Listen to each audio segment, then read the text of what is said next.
എൻ്റെ പ്രിയപ്പെട്ട സഹോദരങ്ങളെ, കൂടെ പഠിക്കുന്ന ഒരു പെൺകുട്ടി നിന്റെ ശരീരത്ത് തൊട്ടാൽ, എടാ അവളുമായിട്ടുള്ള ബന്ധം അവിടെ അവസാനിപ്പിക്കണം. അവള് നല്ലവളല്ല.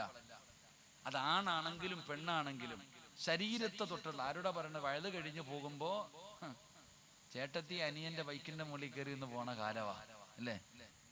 ഇതൊക്കെ പറയുമ്പോ, എടാ ഒരാള് നമ്മുടെ ശരീരത്തെ തൊടുന്നുണ്ടെങ്കിൽ അവര് നല്ലവരല്ല. നല്ലവരല്ല എന്ന് പറയാനുള്ള കാരണം പെങ്ങളെ, നിന്റെ കൂടെ കൂട്ടുകാരനാണ്, ഫ്രണ്ടാണെന്ന് പറഞ്ഞ് നടക്കുന്നവൻ ഏതെങ്കിലും ഒരു സാഹചര്യത്തിൽ അറിയാതെയല്ല അറിഞ്ഞുകൊണ്ട് നിന്റെ ശരീരത്ത് പിടിക്കുന്നുണ്ടെങ്കിൽ അവൻ നല്ല കൂട്ടുകാരനല്ല, അവൻ നല്ല കൂട്ടുകാരിയല്ല. ഞാൻ പറയാനുള്ള കാരണം എന്തെന്നറിയോ? സിറാജ് വെറുതെ പറഞ്ഞതല്ല. ആദരവായ പ്രവാചകൻ നബി മുഹമ്മദ് മുസ്തഫ സല്ലല്ലാഹു അലൈഹി വസല്ലമ തങ്ങൾ പറയുകയാ, നിങ്ങൾക്ക് ചരിത്രമറിയുമല്ലോ, അള്ളാഹുവിന്റെ പ്രവാചകന്റെ പ്രിയപ്പെട്ട ഭാര്യയായ ആയിഷ ബീബി റളിയല്ലാഹു തആല അൻഹാ, ആയിഷ ബീബി റളിയല്ലാഹു തആല അൻഹാ ഒരു യാത്ര കഴിഞ്ഞ് വരികയാണ്. നബിയും സ്വഹാബത്തും യാത്ര കഴിഞ്ഞ് വരുമ്പോ ഒരു സ്ഥലത്തെത്തിയപ്പോ അള്ളാഹുവിന്റെ റസൂല് പറഞ്ഞ്, എല്ലാവരും അവരവരുടെ ആവശ്യങ്ങൾക്ക് വേണ്ടി പോകട്ടെ, മലമൂത്ര വിസർജനം നടത്താൻ അള്ളാന്റെ റസൂൽ അനുവാദം കൊടുത്തു. അതാ ആയിഷ ബീബി ഇറങ്ങി പോവുകയാണ്. ആണുങ്ങൾ മുഴുവനും അവരുടെ വാഹനത്തിന്റെ മുമ്പിൽ നിന്നോ ആയിഷ ബീബി ഇറങ്ങിപ്പോയി. തന്റെ ആവശ്യം കഴിഞ്ഞു തിരിച്ചു വന്ന് വാഹനത്തിന്റെ മുകളിൽ കയറി. അത് കഴിഞ്ഞപ്പോ നബി തങ്ങൾ പറഞ്ഞു ആണുങ്ങളോട് പോകാൻ. ആണുങ്ങളെല്ലാവരും പോയി. ആയിഷ ബീബി തന്റെ കൂടാരത്തിനകത്ത് കയറിയിരിക്കുമ്പോ പെട്ടെന്ന് നോക്കുമ്പോ തന്റെ കഴുത്തിൽ കിടന്ന മാല കാണുന്നില്ല. തന്റെ കഴുത്തിൽ കിടന്ന മാല കാണുന്നില്ല. ആയിഷ ബീബിക്ക് വല്ലാത്ത പ്രയാസമായി. പോയ സ്ഥലത്ത് നഷ്ടപ്പെട്ടതാണ്. എല്ലാരും ഉണ്ടല്ലോ. ആയിഷ ബീബി ഇറങ്ങുകയാണ്, മാല തിരഞ്ഞു പോവുകയാണ്. പടച്ചവനെ, എല്ലാവരും വന്ന് വാഹനത്തിൽ കയറി. ആയിഷ ബീബി ഇറങ്ങിപ്പോയതാരും കണ്ടില്ല. പടച്ചവനെ, എല്ലാവരും യാത്ര തുടങ്ങുകയാണ്. ആയിഷ ബീബി റളിയല്ലാഹു തആല അൻഹാ അതാ മാലയും കൊണ്ട് തിരിച്ചു വരുമ്പോ സുബ്ഹാനല്ലാഹ്, എല്ലാവരും പോയി കഴിഞ്ഞു. എന്ത് ചെയ്യണമെന്നറിയില്ല. ആയിഷ ബീബി ഒറ്റയ്ക്കൊരു സൈഡിലിരിക്കുകയാണ്. അപ്പോഴാണ് സഫ്വാൻ തങ്ങൾ വരുന്നത്. നബി തങ്ങൾ പറഞ്ഞു വിട്ട സ്വഹാബിയാണ്, നീ അവസാനം വന്നാ മതി, കളഞ്ഞു പോകുന്ന സാധനം കൊണ്ടുവരാൻ, നഷ്ടപ്പെട്ടു പോകുന്ന വീണു പോകുന്ന സാധനം എടുത്തു കൊണ്ടുവരാൻ നബി തങ്ങൾ നിർത്തിയ സ്വഹാബിയാണ്. ആയിഷ ഉമ്മാനെ കണ്ടപ്പോ എന്തേ എന്ന് പോലും ചോദിച്ചില്ല. അതാ വാഹനത്തിന്റെ മുകളിൽ കയറ്റി ആയിഷ ബീബിയും സഫ്വാൻ റളിയല്ലാഹു തആല അൻഹു രണ്ടുപേരും കൂടെ ഒറ്റയ്ക്ക് യാത്ര ചെയ്യുകയാ. അങ്ങനെ ഒറ്റയ്ക്ക് യാത്ര ചെയ്ത് എന്റെ പ്രിയപ്പെട്ട സഹോദരങ്ങളെ, ഒരു രാത്രി മുഴുവനും യാത്ര ചെയ്തിട്ട് പകല് സമയത്താണ് രണ്ടുപേരും കൂടെ മദീനത്തെത്തുന്നത്. രണ്ടുപേരും കൂടെ യാത്ര ചെയ്ത് മദീനത്തെത്തുമ്പോ പടച്ചവനെ, രാവിലെ എല്ലാം ഇങ്ങനെ നോക്കുന്നുണ്ട്. പടച്ചവനെ, ആൾക്കാർ നോക്കുമ്പോ ഒരു ചെറുപ്പക്കാരനായ പെണ്ണും ഒരു ചെറുപ്പക്കാരിയും രണ്ടുപേരും ഒരു രാത്രി ഒറ്റയ്ക്ക് യാത്ര ചെയ്ത് വന്നിരിക്കുകയാ. പിന്നെ കൊടുങ്കാറ്റടിച്ചു. അള്ളാഹു ഈമാൻ നൽകുമാറാകട്ടെ. ആയിഷ ബീബി റളിയല്ലാഹു തആല അൻഹയെ കുറിച്ച് വ്യഭിചാരത്തിന്റെ ആരോപണം. ആയിഷ ബീബിയെയും സഫ്വാൻ തങ്ങളെയും ചേർത്ത് വെച്ച് വ്യഭിചാരത്തിന്റെ ആരോപണം നടത്തി. കൊടുങ്കാറ്റ് പോലെ മദീന മുഴുവനും അടിച്ചു വീശി. എവിടെ നോക്കിയാലും ആയിഷ. നബിതങ്ങളുടെ ഭാര്യയെ പോലും വെറുതെ വിട്ടിട്ടില്ല. അള്ളാഹു നമുക്ക് ഈമാൻ നൽകുമാറാകട്ടെ. പിന്നല്ലേ ബാക്കിയുള്ളവരുടെ കാര്യം, അത് വേറെ. എന്റെ പ്രിയപ്പെട്ട സഹോദരങ്ങളെ, അങ്ങനെ നാട് മുഴുവനും ചർച്ച ചെയ്തപ്പോ നബിതങ്ങൾക്ക് സങ്കടമായി. അള്ളാന്റെ റസൂൽ സല്ലല്ലാഹു അലൈഹി വസല്ലമ തങ്ങൾക്ക് സങ്കടമായി. നബിതങ്ങൾ ആരോടും മിണ്ടുന്നില്ല. അള്ളാഹുവിന്റെ പ്രവാചകൻ സല്ലല്ലാഹു അലൈഹി വസല്ലമ തങ്ങള് നിസ്കരിക്കാൻ പള്ളിക്കകത്ത് കയറും. ഇക്കാമത്ത് കൊടുത്താൽ നിസ്കരിക്കും, സലാം വീട്ടും, നേരെ വീടിനകത്ത് കയറും. ആരോടും മിണ്ടുന്നില്ല. അങ്ങനെ ആരോടും മിണ്ടാതെ വന്നപ്പോ മഹാനായ സയ്യിദുനാ അബൂബക്കർ സിദ്ദീഖ് റളിയല്ലാഹു തആല അൻഹു, ഉമർ ഇബ്നുൽ ഖത്താബ് റളിയല്ലാഹു തആല അൻഹു, ഓരോ സഹാബികളും ഒറ്റയ്ക്ക് നബി തങ്ങളെ കാണാൻ പോയി. അബൂബക്കർ തങ്ങളെ കാണാൻ പോയി. എന്തേ നബിയെ മിണ്ടാത്തെ? എന്താണ് മിണ്ടാത്തത്? ഉമർ തങ്ങൾ നബി തങ്ങളുടെ മുമ്പിൽ ചെന്നു, എന്തു പറ്റി നബി എന്നോട് മിണ്ടാത്ത എന്തുകൊണ്ടാ? അള്ളാഹുവിന്റെ റസൂൽ സല്ലല്ലാഹു അലൈഹി വസല്ലമ തങ്ങൾ ചോദിച്ചു, ഉമറെ, എന്റെ ആയിഷാനെ കുറിച്ച് പറയണത് നീ കേട്ടോ? കേട്ടു നബിയെ. എന്താ നീ പറയണത്? ആയിഷ തെറ്റിയത്തില്ല നബിയെ. അള്ളാഹുവിന്റെ പ്രവാചകൻ ചോദിച്ചു, ഉമറെ, ഈ നാട് മുഴുവനും എന്റെ ഭാര്യയെ കുറിച്ച് വ്യഭിചരിച്ചെന്ന് പറയുന്നു, ആരോപണം നടത്തുന്നു, നീ എന്തു പറയുന്നു? മരിക്കണ കാലം വരെ ഞാൻ വിശ്വസിക്കൂല. നബിതങ്ങൾ ചോദിച്ചു, തെളിവുകൾ മുഴുവനും ആയിഷയ്ക്കെതിരാ, എന്തു പറയുന്നു? ഇല്ല നബിയെ, വിശ്വസിക്കൂല. അള്ളാന്റെ റസൂൽ സല്ലല്ലാഹു അലൈഹി വസല്ലം തങ്ങൾ ചോദിച്ചു, എന്തുകൊണ്ട്? ആയിഷ ബീവിക്ക് തെളിവുകൾ മുഴുവനും എതിരായിട്ട് പോലും നീ എന്തേ വിശ്വസിക്കാത്തത്? അപ്പോഴാണ് ഉമർ ഇബ്നുൽ ഖത്താബ് റളിയല്ലാഹു തആല അൻഹു പറഞ്ഞു, നബിയെ, ആയിഷ ബീവിയെ കല്യാണം കഴിക്കാൻ പറഞ്ഞത് ആരാ? അല്ലാഹ്. അല്ലേ പറഞ്ഞേ, അല്ലാതെ നിങ്ങളുടെ ഇഷ്ടത്തിന് കെട്ടിയതല്ലല്ലോ. നബിതങ്ങളോട് ചോദിച്ചു, ആയിഷ ബീബി റളിയല്ലാഹു തആല അൻഹയെ കല്യാണം കഴിക്കാൻ പറഞ്ഞത് ആരാ? അല്ലാഹ്.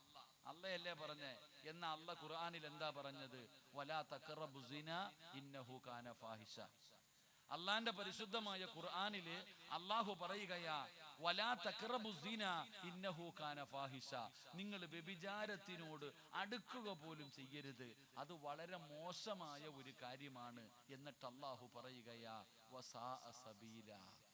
വസാഅ സബീല. അള്ളാഹുവിന്റെ പരിശുദ്ധമായ ഖുർആൻ പറയുന്നുണ്ട്, ഇങ്ങനെയുള്ള കാര്യങ്ങൾ ചെയ്യുന്നവർക്ക് ക്വാളിറ്റി ഇല്ല എന്നാ ഖുർആൻ പറഞ്ഞേ. എടോ, ഈ വ്യഭിചാരവും ഇതുമായി ബന്ധപ്പെട്ട കാര്യങ്ങൾ ചെയ്യുന്ന ഒരാൾക്ക് ക്വാളിറ്റി ഇല്ല എന്ന്, വസാഅ സബീല, ക്വാളിറ്റി ഇല്ല എന്ന് അള്ളാഹ് പറയുന്നുണ്ട്. അപ്പൊ ക്വാളിറ്റി ഇല്ലാത്ത ഒരു പെണ്ണിനെ കെട്ടാൻ അള്ളാഹ് പറയുവോ നബിയെ? ഒരു ക്വാളിറ്റി ഇല്ലാത്ത ഒരു പെണ്ണാണ് ആയിഷയെങ്കിൽ, ആയിഷ തെറ്റ് ചെയ്യുന്നവളാണെങ്കിൽ അവളെ കല്യാണം കഴിക്കാൻ അള്ളാഹ് പറയുമോ? ഇല്ല. അതുകൊണ്ട് മരിക്കുന്ന കാലം വരെ ഉമർ, ഞാൻ വിശ്വസിക്കില്ല നബിയെ. എൻ്റെ പ്രിയപ്പെട്ട സഹോദരങ്ങളെ, ഇങ്ങനെയുള്ള കാര്യങ്ങൾ ചെയ്യുന്നവർക്ക് ക്വാളിറ്റി ഇത്തിരി കുറവാ. അള്ളാഹു നമ്മളെ കാക്കുമാറാകട്ടെ. അള്ളാഹു നമ്മളെ കാക്കുമാറാകട്ടെ. അതുകൊണ്ട് എന്തിനാ സഹോദര, ഇതിൻ്റെ ഒന്നും ആവശ്യമില്ല. നമ്മുടെ ശരീരത്ത് തൊട്ടോ സ്നേഹബന്ധങ്ങളാകാം, എന്തുമാകാം, അതിനൊരു പരിധിയുണ്ട്. അള്ളാഹു ഹറാമാക്കിയത് ഹറാമ് തന്നെയാ. നമ്മുടെ ശരീരത്ത് തൊടുന്നതും പിടിക്കുന്നതും അതുമായിട്ടുള്ള ബന്ധങ്ങൾ അള്ളാഹു നമുക്കെല്ലാവർക്കും ഈമാൻ നൽകി അനുഗ്രഹിക്കുമാറാകട്ടെ. ഞാൻ പറഞ്ഞു വന്നത്, തെറ്റ് ചെയ്യാൻ അവസരം കിട്ടുന്ന സമയം നമ്മൾ അള്ളാഹുവിനെ ഭയന്നുകൊണ്ട് പിന്മാറിയാൽ നിനക്ക് അള്ളാഹു സ്വർഗം തരും. അള്ളാഹു നമുക്ക് ഈമാൻ നൽകുമാറാകട്ടെ. അതുകൊണ്ട് പരിശുദ്ധമായ ഖുർആൻ പറയുകയാ, അള്ളാന്റെ വിശുദ്ധമായ ഖുർആൻ, ആ പരിശുദ്ധമായ ഖുർആൻ എവിടെന്ന് പറയുകയാ, ഖുർആനിലൂടെ അള്ളാഹു സ്വർഗത്തിലാണെന്ന് സന്തോഷ വാർത്ത പറഞ്ഞ മനുഷ്യനുണ്ടല്ലോ. ആ മനുഷ്യനുണ്ടാകുന്ന ഒന്നാമത്തെ സ്വഭാവം, അവന് പടച്ചറബിനെ വല്ലാത്ത പേടിയാ.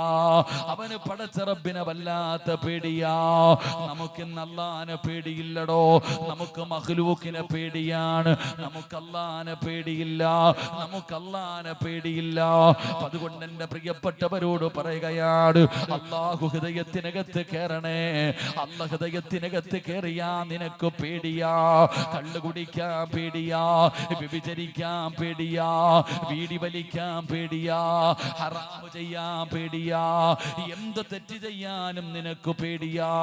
അതുകൊണ്ട് പടച്ചവനെ, പരിശുദ്ധമായ ഖുർആൻ പറയുകയാ, അല്ലാഹു പെണ്ണ് ചോദിക്കുന്നു, നന്നാകാ സമയമായില്ലേ? നന്നാകാ സമയമായില്ലേ? നിലവിളിച്ചുകൊണ്ട് ഇറങ്ങിപ്പോയടോ. എന്റെ പ്രിയപ്പെട്ടവരെ, ഇതുപോലെ ഒരുപാട് ചരിത്രങ്ങൾ പഠിക്കാനുണ്ടല്ലോ. അതുകൊണ്ട് അള്ളാഹുവിന്റെ ഖുർആനിലൂടെ ഉലൈക അസ്ഹാബുൽ ജന്ന ഹും ഫീഹാ ഖാലിദൂൻ. നീ കാലാകാലം സ്വർഗത്തിലാണെന്ന് പറഞ്ഞ മനുഷ്യന്റെ ഒന്നാമത്തെ അടയാളം, അവൻ അല്ലാഹനെ പേടിയാ. അവൻ അല്ലാഹനെ പേടിയാ. അല്ലാഹുവേ, ആ ഒരു പേടി ഞങ്ങൾക്ക് നൽകണേ അല്ലാ. രണ്ടാമത്തെ ഗുണമെന്തെന്നറിയുമോ? വിശദീകരിക്കുന്നില്ല. രണ്ടാമത്തെ ഗുണമെന്തെന്നറിയോ? വസ്വാബിരീന അലാ മാ അസ്വാബ. സ്വഭാവവും പരിശുദ്ധമായ ഖുർആൻ ഇവിടുന്ന് പറയുകയാ. ആ മനുഷ്യനുള്ള രണ്ടാമത്തെ ഗുണമെന്തെന്നറിയോ? അല്ലാഹു എന്തെങ്കിലും ഒരു പരീക്ഷണം കൊടുത്താൽ, എന്തെങ്കിലും ഒരു പരീക്ഷണം കൊടുത്താൽ, അത് രോഗമാകട്ടെ, അത് പട്ടിണിയാകട്ടെ, അത് ദാരിദ്ര്യമാകട്ടെ, അത് മരണമാകട്ടെ, അത് പ്രയാസമാകട്ടെ, അല്ലാഹു എന്തെങ്കിലും ഒരു പരീക്ഷണം കൊടുത്താ ആ മനുഷ്യൻ പറയും ഇത് അല്ലാഹുടെ തീരുമാനമാ, ഇത് അല്ലാഹുവിന്റെ തീരുമാനമാ എന്ന് പറഞ്ഞുകൊണ്ട് ക്ഷമിക്കുന്നവനുണ്ടോ അവന് സ്വർഗമുണ്ടെന്ന് അല്ലാഹുവിന്റെ വിശുദ്ധ ഖുർആൻ.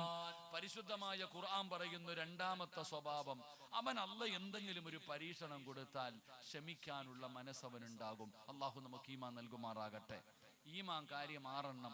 1, അള്ളാഹിനെ കൊണ്ട് വിശ്വസിക്കൽ, അള്ളാന്റെ മലക്കുകളെ കൊണ്ട് വിശ്വസിക്കൽ, പ്രവാചകന്മാരെ കൊണ്ട് വിശ്വസിക്കൽ, ഖുർആനിനെ കൊണ്ട് വിശ്വസിക്കൽ, അന്ത്യദിനത്തിനെ കൊണ്ട് വിശ്വസിക്കൽ, വൽഖദിരി ഖൈരിഹി വശദ്ദിഹി മിനല്ലാഹി തആല.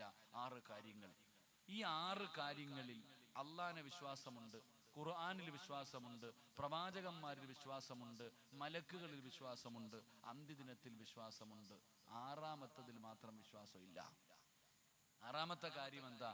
നന്മയും തിന്മയും അള്ളാഹുവിന്റെ ഭാഗത്ത് നിന്നാണ് വരുന്നത് എന്ന് നീ വിശ്വസിച്ചാലേ യഥാർത്ഥ വിശ്വാസിയാകൂ എന്ന് നബിയുനാ റസൂലുള്ളാഹി.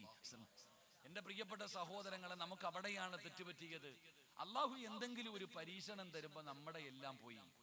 നമുക്ക് അല്ലാഹു സുബ്ഹാനഹു വ തആല എന്തെങ്കിലും പരീക്ഷണം തരുമ്പോൾ, രോഗമോ ബുദ്ധിമുട്ടോ പട്ടിണിയോ കടമോ മരണമോ തരുമ്പോൾ പറയും, ഉസ്താദേ ഞാൻ സലാത്ത് മജ്ലിസിന് പോകും, മജ്ലിസുന്നൂറിന് പോകും, ഉസ്താദെ ഏത് വഅദിനും പോകും, പള്ളിക്ക് കൊടുക്കും, പാവങ്ങൾക്ക് കൊടുക്കും, തഹജ്ജുദ് നിസ്കരിക്കും, സുന്നത്ത് നോമ്പ് പിടിക്കും, 5 നേരം നിസ്കരിക്കും, എന്നിട്ടും ഇതെനിക്ക് വന്നല്ലോ. അല്ലാഹു നമുക്ക് ഈമാൻ നൽകുമാറാകട്ടെ.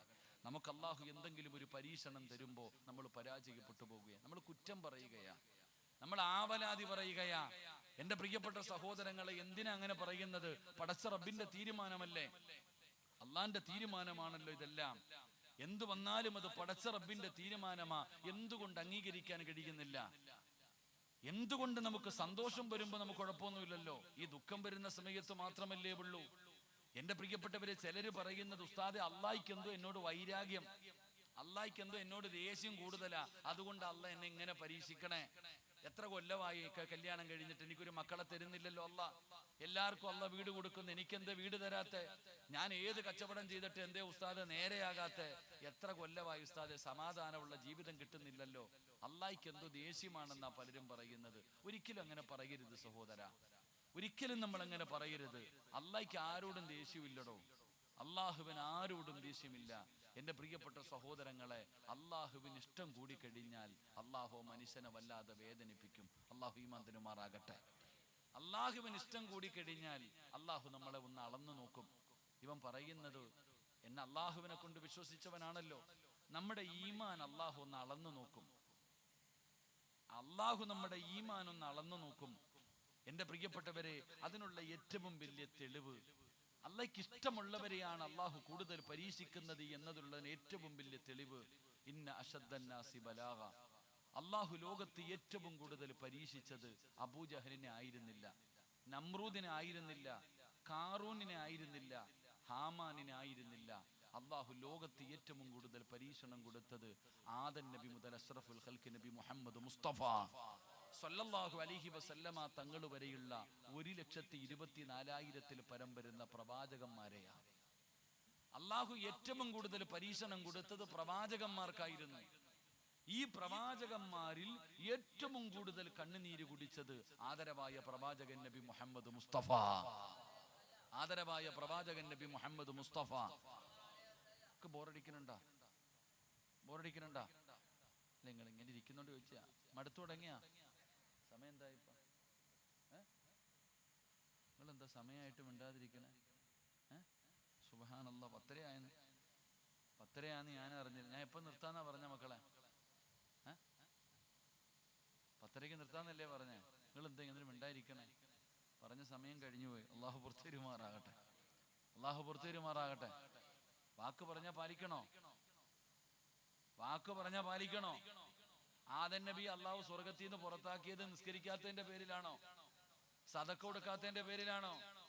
വാക്ക് പാലിക്കാത്തതിന്റെ പേരിലാ. അള്ളാഹു കാക്കുമാറാകട്ടെ.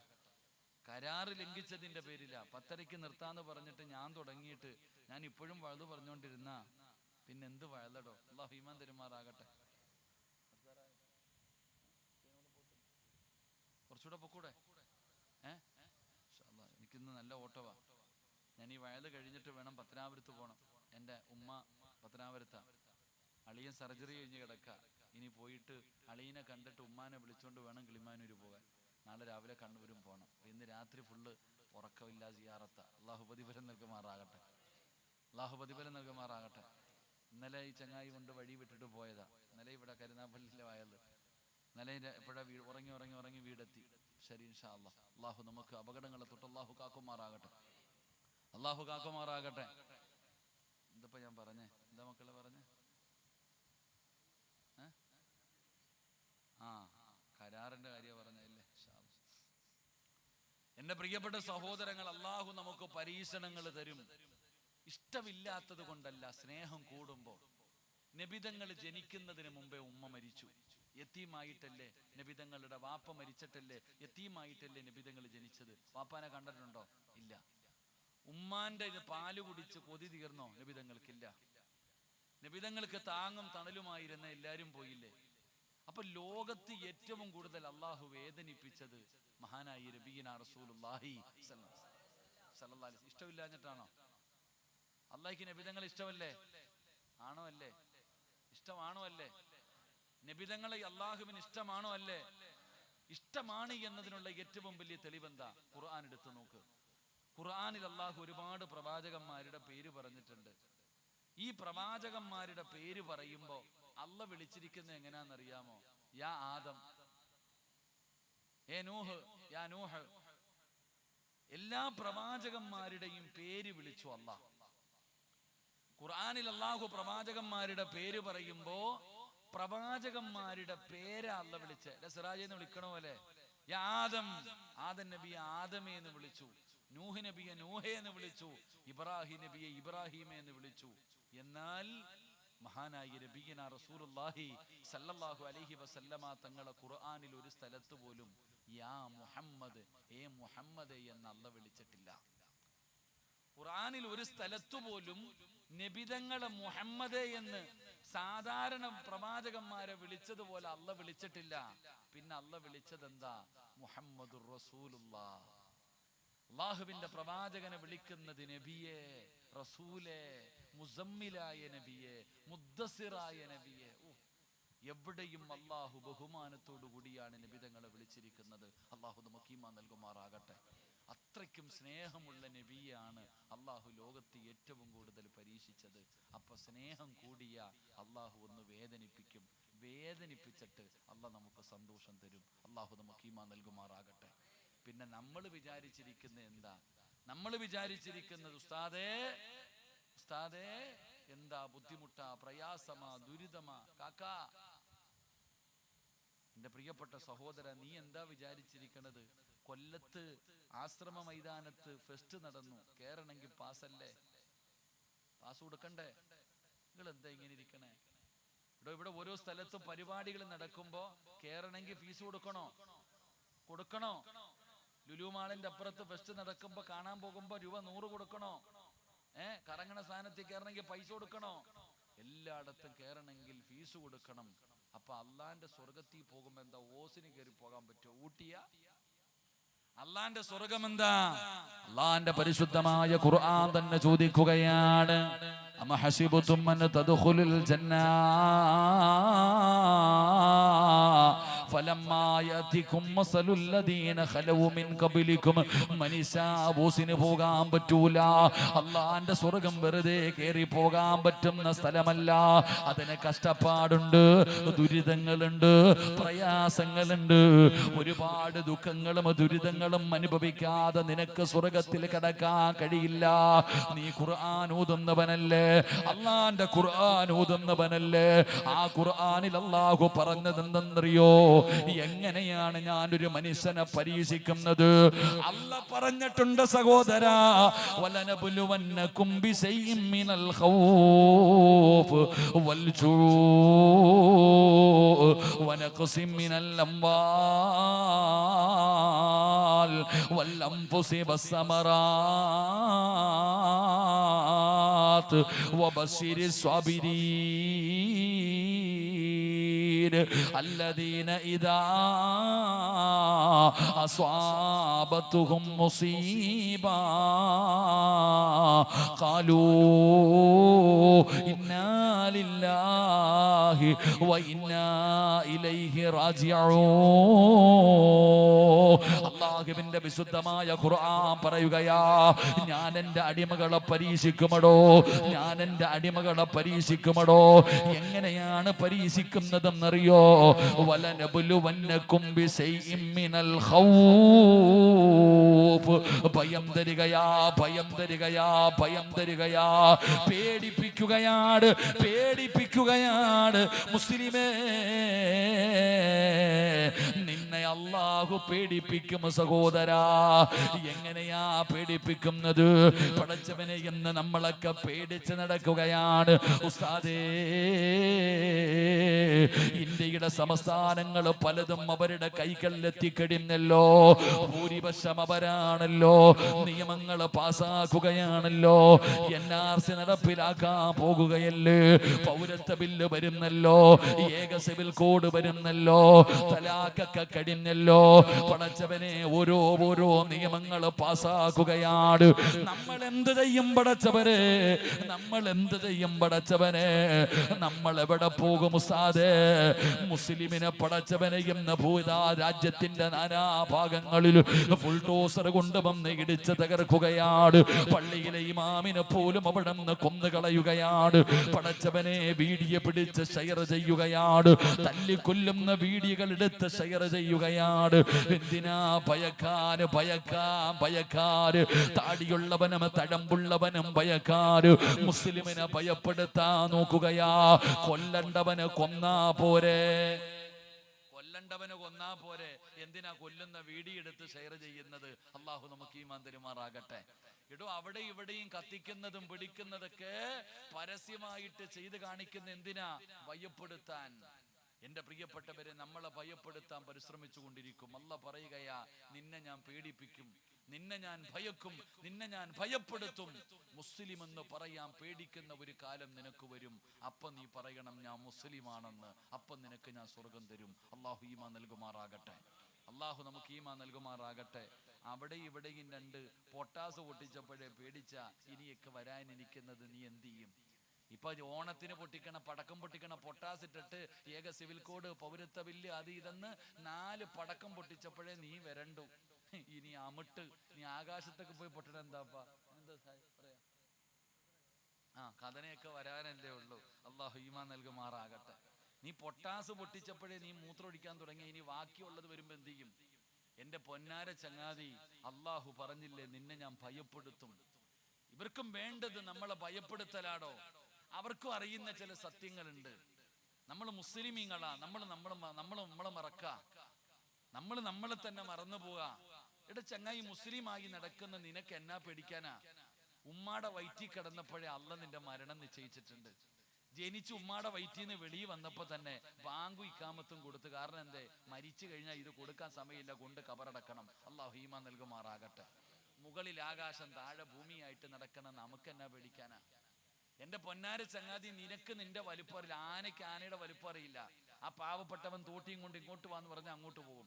ആനയ്ക്ക് ആനയുടെ വലുപ്പം അറിയില്ല. മുഅ്മിനിന് മുഅ്മിനിന്റെ വലുപ്പം അറിയണില്ല. മുസ്ലിമിന് മുസ്ലിമിന്റെ വലുപ്പം അറിയണില്ല. എന്റെ പൊന്നാര ചങ്ങാതി, മഹാനായ ആദരവായ പ്രവാചകൻ നബി മുഹമ്മദ് മുസ്തഫ, ആദരവായ പ്രവാചകൻ നബി മുഹമ്മദ് മുസ്തഫ സ്വല്ലല്ലാഹു അലൈഹി വസല്ലമ തങ്ങള് മക്കയിൽ നിന്ന് മദീനയിലേക്ക് ഹിജറ പോവാ. മക്കയിൽ നിന്ന് മദീനയിലേക്ക് ഹിജറ പോകാൻ തീരുമാനിച്ചപ്പോ ഇബിലീസ് പോയിട്ട് പറഞ്ഞു കൊടുത്തു, മുഹമ്മദ് നാടുവിടാൻ പോകുന്നുണ്ട്, ഇന്ന് ലാസ്റ്റ് ചാൻസാ, കൊല്ലണമെങ്കിൽ ഇന്ന് പൊട്ടിച്ചോണം, കൊല്ലണമെങ്കിൽ ഇന്ന് കൊന്നുകൊള്ളണം, ഇനി കിട്ടൂല മുഹമ്മദിനെ. ശത്രുക്കൾ മുഴുവനും എല്ലാ ഗോത്രങ്ങളിൽ നിന്ന് ആരോഗ്യവാനായ നല്ല യോദ്ധാക്കളെ തെരഞ്ഞെടുത്തു. എല്ലാവരും ഒറ്റക്കെട്ടായി. കാരണം ആരും എതിർക്കരുത്, കൊന്നുകളഞ്ഞ. അതുകൊണ്ട് എല്ലാ ഗോത്രങ്ങളിൽ നിന്ന് നല്ല യോദ്ധാക്കളായ യുവാക്കളെ തെരഞ്ഞെടുത്തിട്ട് ഓഫർ കൊടുത്തു. ഓണത്തിന്റെ ഓഫർ പോലെ ഓഫർ കൊടുത്തിട്ട് പറഞ്ഞു, ആരുടെ കൈ കിട്ടിയാലും കൊന്നേക്കണം. വീട് വളഞ്ഞു നബി തങ്ങളുടെ സ്വല്ലല്ലാഹു അലൈഹി വസല്ലം. പ്രവാചകന്റെ വീട് വളഞ്ഞിട്ട് വാളും പിടിച്ചിട്ട് ചങ്ങായിമാര് കാത്തിരിക്കുക, ഇറങ്ങുമ്പോ കൊല്ലാൻ. നബി സ്വല്ലല്ലാഹു അലൈഹി വസല്ലമ തങ്ങള് മഹാനായ അലി ഇബ്നു അബീ ത്വാലിബ് റളിയല്ലാഹു തആല അൻഹു കൂടെയുണ്ട്. ചോദിച്ച, അലിയെ ഇവിടെ കിടക്കോ? ഞാൻ കിടന്ന സ്ഥലമാ, നീ കിടക്കോ? വീട് വളഞ്ഞിട്ടുണ്ട്, അപ്പോഴാ ചോദിക്കണ കിടക്കോ? ഞാൻ കിടക്കാൻ നബിയെ, എനിക്കെന്നാ പേടി, എനിക്കെന്താ പേടി? അലിയാര് തങ്ങൾ കിടക്കാൻ തയ്യാറായി. നബി സല്ലല്ലാഹു അലൈഹി വസല്ലമ തങ്ങള് വാതില് തുറന്നിട്ട് വീടിന്റെ വെളിയിലേക്ക് ഇറങ്ങാൻ സമയമായപ്പോ അതാ വരുന്നു മുഖറബുൽ അംലാഖു മലക്ക് ജിബ്രീൽ. ജിബ്രീൽ അലൈഹിസ്സലാം ഇറങ്ങി വന്നിട്ട് നബി തങ്ങളോട് പറഞ്ഞു കൊടുത്ത് എന്തെന്നറിയോ? നബിയെ, ആ വാതില് തുറക്കുന്നതിന് മുമ്പ് ഒരു പിടി മണ്ണ് വാരണം, ഒരു പിടി മണ്ണ് വാരണം. എന്നിട്ട് എന്ത് ചെയ്യണം? വജഅൽനാ മിൻ ബൈനി ഐദീഹിം സദ്ദ വമിൻ ഖൽഫിഹിം സദ്ദ. യാസീൻ വെറുതെ ഓതിയാ പോരാ. ആ യാസീനിലെ ആയത്താ നബി സല്ലല്ലാഹു അലൈഹി വസല്ലമ തങ്ങളോട് പറഞ്ഞു കൊടുത്തു അത്രേ. ഈ ആയത്ത് ഓതിയിട്ട് ഈ വാരിയ മണ്ണിനകത്ത് ഊതണം. വാതില് തുറന്നിട്ട് 4 ഭാഗത്തേക്കും എറിഞ്ഞിട്ട് പൊക്കോണം. അള്ളാഹു നമുക്ക് ഈമാൻ നൽകുമാറാകട്ടെ. നബി സല്ലല്ലാഹു അലൈഹി വസല്ലമ തങ്ങള് ഒരു പിടി മണ്ണുവാരി ഈ ആയത്തോതി തന്റെ വീട് വളഞ്ഞു നിൽക്കുന്ന ശത്രുക്കളുടെ കണ്ണിന്റെ മുമ്പിലൂടെ ഇറങ്ങിപ്പോയടോ. AK-47 പിടിച്ചോണ്ടായിരുന്നില്ല, അത് മനസ്സിലാക്ക്. വാളും പിടിച്ചുകൊണ്ടായിരുന്നില്ല, അല്ലെങ്കിൽ ബെൽറ്റ് ബോംബ് കെട്ടിക്കൊണ്ടല്ല നബിതങ്ങൾ പോയത്. ഒരു പിടി മണ്ണ് വാരി എറിഞ്ഞിട്ട്. ഇതാണ് മുസ്ലിം. എടോ, ഈമാനുള്ള നിസ്കാരത്തഴമ്പുള്ള 5 നേരം നിസ്കരിക്കുന്ന ഒരു ഉപ്പാന്റെ കാൽ ചുവട്ടിലെ ഒരു പിടി മണ്ണ് മതിയടോ. അള്ളാഹു നമുക്ക് ഈമാൻ നൽകുമാറാകട്ടെ. ഒരു മുസ്ലിമിന് അത് മതിയടോ. എന്തിനാ പേടിക്കണേ? ബദറിന്റെ രണാങ്കണത്തിൽ യുദ്ധത്തിന് വേണ്ടി ഇറങ്ങി പോകുമ്പോ ഒരു സഹാബി നബിതങ്ങളുടെ മുമ്പിൽ വന്നിട്ട് ചോദിച്ചു, നബിയെ, ഒന്നുമില്ല നബിയെ, യുദ്ധത്തിന് പോവാ, വാളുമില്ല, പരിചയില്ല, കുന്തമില്ല, ഒന്നുമില്ല. നബിതങ്ങളുടെ മുമ്പിൽ വന്നിട്ട് പറയുന്നു, എന്റെ കയ്യിൽ ഒന്നുമില്ല. നബിതങ്ങൾ താഴെ കിടന്ന ഈന്തപ്പന മരത്തിന്റെ മടലെടുത്ത് കൈ കൊടുത്തിട്ട് പറഞ്ഞു, നീ പോകാൻ. ബദറിന്റെ രണാങ്കണത്തിലേക്ക് പോകുന്ന സ്വഹാബിയോട് ഈന്തപ്പന മരത്തിന്റെ മടലെടുത്ത് കൊടുത്തിട്ട് പറഞ്ഞു പോകാൻ. ഈ മടലും കൊണ്ടുപോയി യുദ്ധം ചെയ്തോടോ. അള്ളാഹു നമുക്ക് ഈമാൻ നൽകുമാറാകട്ടെ. അള്ളാഹു ഈമാൻ നൽകുമാറാകട്ടെ. നബിതങ്ങൾ ഒരു പിടി മണ്ണ് വാരിക്കൊണ്ടല്ലേ പോയത്. എന്റെ പ്രിയപ്പെട്ടവർ, ഇതാണ് മുസ്ലിമിന്റെ പവർ. ഇതാണ് ഈമാനുള്ള ഒരു മനുഷ്യന്റെ പവർ. അള്ളാഹുവിന്റെ പ്രവാചകൻ സല്ലല്ലാഹു അലൈഹി വസല്ലമ തങ്ങള് അബൂബക്കർ സിദ്ദീഖ് തങ്ങളുടെ മടിത്തട്ടിൽ കിടന്ന് ഗുഹയ്ക്കകത്ത് കിടന്ന് ഉറങ്ങാ. ആ ഉറങ്ങുമ്പോഴാണ് അബൂബക്കർ തങ്ങളുടെ കൈകാല് വിറയ്ക്കുന്നുണ്ട്. നബിതങ്ങൾ ഞെട്ടി ഉണർന്നു. അബൂബക്കർ സിദ്ദീഖ് റളിയല്ലാഹു തആല അൻഹു പേടിച്ചിരിക്ക. നബിതങ്ങൾ ചോദിച്ചു, എന്തേ അബൂബക്കറെ, എന്തേ അബൂബക്കറെ? നബിയേ, ശത്രുക്കൾ ഗുഹയുടെ മുകളിൽ എത്തിക്കഴിഞ്ഞു. അവരുടെ കയ്യിലിരിക്കുന്ന വാളിന്റെ വെളിച്ചെന്താ ഇതിനകത്ത് അടിക്കുന്നുണ്ട്. അവരൊന്ന് താഴേക്ക് നോക്കിയാൽ നമ്മൾ രണ്ടുപേരെയും പിടിക്കും. അവര് നമ്മളെ കൊല്ലും, അവര് നമ്മളെ പിടിക്കും, അവര് നമ്മളെ കൊല്ലും. റസൂലുള്ള ചിരിക്ക. അള്ളാന്റെ റസൂൽ സല്ലല്ലാഹു അലൈഹി വസല്ലമ തങ്ങൾ ചിരിക്കുകയാ. അബൂബക്കർ സിദ്ദീഖ് റളിയല്ലാഹു തആല ചോദിച്ചു, നബിയെ, എന്താ നബിയെ ചിരിക്കണേ, എന്താ നബിയെ ചിരിക്കണേ? അപ്പോഴാണ് നബിതങ്ങൾ പറഞ്ഞത്, അബൂബക്കറെ, നമ്മൾ രണ്ടുപേരും മാത്രമല്ല ഇതിനകത്തുള്ളത്, മൂന്നാമതൊരാളുണ്ട്. നമ്മൾ രണ്ടുപേരുമല്ല. അല്ലാഹുവിന്റെ പ്രവാചകൻ അവിടുന്ന് ഖിയാമത്ത് നാൾ വരെയുള്ള മുസ്ലിമിനോട് പറയുകയാ. നബിതങ്ങൾ പറയുന്നു, നമ്മൾ രണ്ടുപേരുമല്ല, മൂന്നാമതൊരാളുണ്ട്. ആരാ നമ്മുടെ കൂടെയുള്ളെന്നറിയോ? ഈ ലോകം മുഴുവനും അടക്കി ഭരിക്കുന്ന രാജാതിരാജനായ അല്ലാ, ഈ മുകളിൽ നിൽക്കുന്നവനെ പടച്ച അല്ലാ, ഈ വാളും പിടിച്ചുകൊണ്ട് മുകളിൽ നിൽക്കുന്നവനുണ്ടല്ലോ, അവനെ പടച്ച അല്ലാ, അവൻ താഴേക്ക് നോക്കണമെങ്കിൽ അല്ല തീരുമാനിക്കണം. അബൂബക്കറെ, അവൻ തീരുമാനിച്ചാ പോരാ. ലാ തഹ്സൻ ഇന്നല്ലാഹ മഅനാ, അല്ല നമ്മുടെ കൂടെ ഇല്ലേ സഹോദരാ? ഞാനും ഇത് തന്നെയാ ചോദിക്കുന്നത്. അല്ല നമ്മുടെ കൂടെ ഇല്ലേ? അബൂജഹലിനെ പടച്ച അല്ലാ, നമ്രൂദിനെ പടച്ച അല്ലാ, കാറൂനിനെ പടച്ച അല്ലാ, സാക്ഷാൽ ഫിർഔനിനെ പടച്ചവനെ ഇന്നും മ്യൂസിയത്തിന്റെ അകത്തും മലർത്തി കടത്തിയ അല്ലാ ഇപ്പോഴും നമ്മുടെ കൂടെ ഇല്ലേ സഹോദരാ? പിന്നെ ന്യൂനപക്ഷം ഭൂരിപക്ഷം എന്തിനാ മോനെ ഭൂരിപക്ഷത്തെ കണ്ട് പേടിക്കുന്നത്? ബദറിലും ഭൂരിപക്ഷമായിരുന്നല്ലോ, ഉഹദിലും ഭൂരിപക്ഷമായിരുന്നല്ലോ, ഹന്തക്കിലും ഭൂരിപക്ഷമായിരുന്നല്ലോ, എവിടെയും അവര് ഭൂരിപക്ഷമായിരുന്നല്ലോ. ന്യൂനപക്ഷമല്ലേ ജയിച്ചത്? ന്യൂനപക്ഷമല്ലേ ജയിച്ചത്? എന്തിനാ മഗ്രിബിന് പള്ളിയിലെ ഖതീബ് ഓതുമല്ലോ, അലം തറ കൈഫ ഫഅല റബ്ബുക ബി അസ്ഹാബിൽ ഫീൽ അലം യജഅൽ കൈദഹും ഫീ തദ്ലീൽ വഅർസല അലൈഹിം ത്വയ്റൻ അബാബീൽ തർമീഹിം ബിഹിജാറത്തിൻ മിൻ സിജീൽ. അല്ലാഹുവിന്റെ പരിശുദ്ധമായ കഅബാലയം പൊളിക്കാൻ അബ്രഹത്ത് എന്ന് പറയുന്നവനും ആനപ്പടയും കടന്നു വന്നല്ലോ. ഏറ്റവും വലിയ ജീവിയായ ആനയെ കൊണ്ട് അല്ലാഹുവിന്റെ കഅബാലയം പൊളിക്കാൻ അബ്രഹത്ത് വന്നോ. ഏറ്റവും വലിയ ജീവിയായ ആനയെ കൊണ്ട് അല്ലാഹുവിന്റെ കഅബാലയം പൊളിക്കാൻ അബ്രഹത്ത് വന്നപ്പോ അല്ലാഹു ആനപ്പടയെ തകർത്തത് ഏറ്റവും ചെറിയ ജീവിയായ കുരുവിയെ കൊണ്ടാ. കുരുവി എന്ന് പറയുന്ന ഏറ്റവും ചെറിയ കിളിയുണ്ടല്ലോ, ആ ചെറിയ കിളിയെ കൊണ്ടാണ് അല്ലാഹു അബ്രഹത്തിന്റെ ആനപ്പടയെ തകർത്ത് കളഞ്ഞത്. നിങ്ങൾ ഖുർആൻ എടുത്തു നോക്കടോ. പശു പുല്ല് തിന്നിട്ട് വയറ് നിറഞ്ഞു കഴിയുമ്പോ ബാക്കി വന്നത് ചവിട്ടി തേച്ച് കളയുന്നത് പോലെ അബ്രഹത്തിന്റെ ആനപ്പടയ അല്ലാഹു തകർത്തില്ലേ? ബദറിലേക്ക് സഹാബത്ത് ഉരിപ്പിടിച്ച വാളുമായി അതാ ഒടിഞ്ഞ വാള് ഒട്ടിയ വയറ് തുരുമ്പിച്ച പരിചയമായി ബദറിന്റെ രണാങ്കണത്തില് 313 സഹാബത്ത് പോയപ്പോ എതിർഭാഗത്ത് ഒട്ടകവും കുതിരയും വാളും പരിചയം കള്ളും പെണ്ണും ഗാനമേളയും നടത്തി ഒട്ടകത്താർത്ത് ചുട്ട് തിന്നിട്ട് വന്ന ആ ഭൂരിപക്ഷം എവിടെ പോയടോ? അതുകൊണ്ട് സഹോദരാ, ലാ തഹ്സൻ ഇന്നല്ലാഹ മഅനാ. അല്ലാഹ് കൂടെ ഉണ്ടെങ്കിൽ പേടിക്കണ്ട മോനെ, അല്ലാഹ് കൂടെ ഉണ്ടെങ്കിൽ പേടിക്കണ്ട മോനെ. പക്ഷേ ഇന്നത്തെ മുസ്ലിം പഠിക്കേണ്ടതെന്താ? പടച്ചവനെ, ഇന്നല്ല നമ്മുടെ കൂടെയില്ല, ഇന്നല്ല നമ്മുടെ കൂടെയില്ല. കാരണം നമുക്ക് ദീനില്ല, അല്ലാഹനെ കുറിച്ചുള്ള ചിന്തയില്ല. കാലം മാറുന്നതിനനുസരിച്ച് മുസ്ലിമിന്റെ കോലം മാറുകയാ. കാലം മാറുന്നതിനനുസരിച്ച് ഇന്നത്തെ മുസ്ലിമിന്റെ കോലം മാറുകയാ. ആചാരങ്ങൾ മാറുകയാ, പടച്ചവനെ അനുഷ്ഠാനങ്ങൾ മാറുകയാ. ബുദ്ധി കൂടുമ്പോ, വിദ്യാഭ്യാസം കൂടുമ്പോ അള്ളാന്റെ ദീനിന്റെ നിയമങ്ങൾ നിനക്കൊക്കെ അങ്ങ് വല്ലാത്ത ഭാരമായി തോന്നുകയാ.